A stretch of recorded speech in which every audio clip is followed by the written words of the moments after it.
Hi guys, welcome to ITIHASKAAR. My name is Kriti and today's topic of discussion is Arab Conquest of Sindh.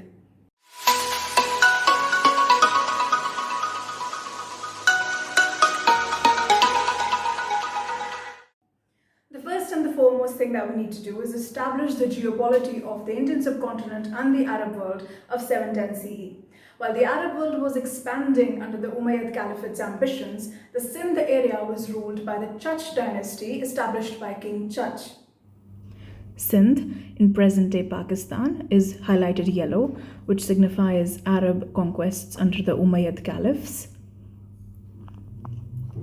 In this picture, you see the existing Chach dynasty. In this picture, you see a vivid representation of the neighboring kingdoms of the Chach dynasty. Before 712 CE, there had been two more attempts by the Arab world at conquering the areas of Sindh, but they both had been foiled by King Dahir of the Chach dynasty.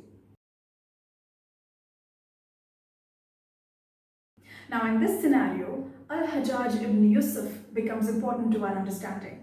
He was the governor of Iraq and the eastern provinces of the Umayyad Caliphate. He assigned charge to Muhammad bin Qasim to lead a final expedition to Sindh. King Dahir was defeated by General Muhammad bin Qasim in 711 CE in the Battle of Aror on banks of River Indus.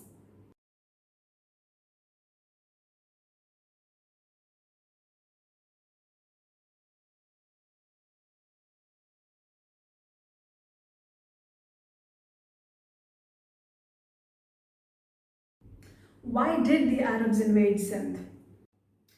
The pretext of this invasion, as written in the Chachnama, was that pirates operating out of the port of Debal were hindering the Indo-Arab trade. And to stop this nonsense and nuisance, Muhammad bin Qasim had been sent.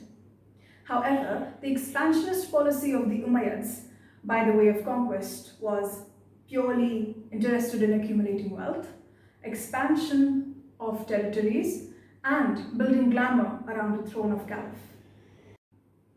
Why did the Arabs fail to retain their Indian occupation? First, economic factors.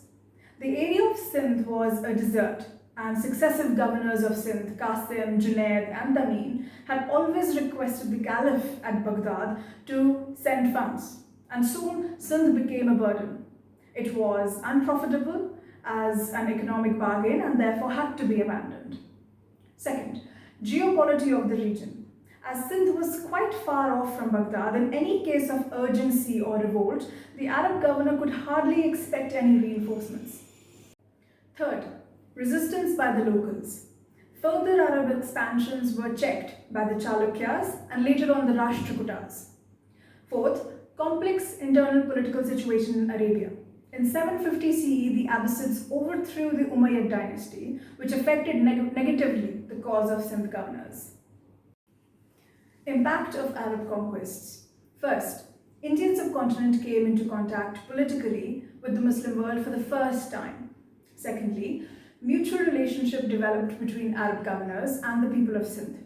Qasim, for example, granted all concessions to the Brahmins that they had enjoyed prior to the conquest, and in turn, the Arab rule was propagated by Brahmins in most of the villages. Thirdly, intellectual and academic exchange. In 886 CE, Quran was translated into Sindhi.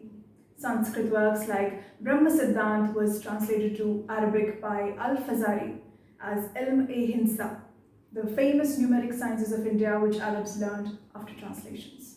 So to summarize, the first major contact between India and the Arab world occurred with the annexation of Sindh by the Umayyad Caliphate in 711 CE. This arrival of Islam in India brought a nascent Muslim culture in direct contact with one of the world's oldest civilizations, leading to everlasting consequences. Hi guys, hope today's video was simple and informative. If you liked what you saw, share it with your friends and family so that learning and reading history becomes more than just a textbook activity. And don't forget to like and subscribe to my channel.